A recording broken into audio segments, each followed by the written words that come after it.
এইখন ছবি সদায় মোৰ কাৰণে খুব মৰমৰ হ'ব বা হৈ ৰ'ব কিন্তু আজি বিশেষ দিনটোত যেহেতু দেউতা অকণ অসুস্থ হৈ আছে অকণমান আৱেগিক হৈ আছোঁ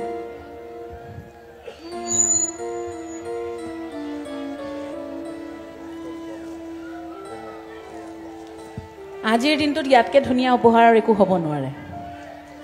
মই এখন খুলি দেখুৱাব লাগিব ৰাইজক তেতিয়াহে আপোনালোকে ভালকৈ বুজি পাব হয়তো গায়ত্ৰী নিজে আহিলে মই বেছি ভাল পালোহেঁতেন লগ পোৱাহেঁতেন আৰু ভাল লাগিলেহেঁতেন এইখন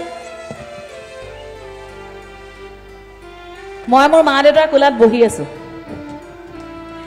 আৰু এইখন ছবি সদায় মোৰ কাৰণে খুব মৰমৰ হ'ব বা হৈ ৰ'ব কিন্তু আজি বিশেষ দিনটোত যেহেতু দেউতা অকণ অসুস্থ হৈ আছে অকণমান আৱেগিক হৈ আছোঁ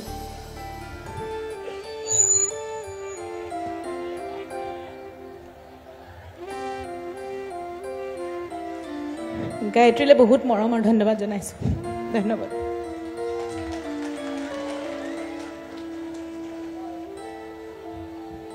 আমাৰ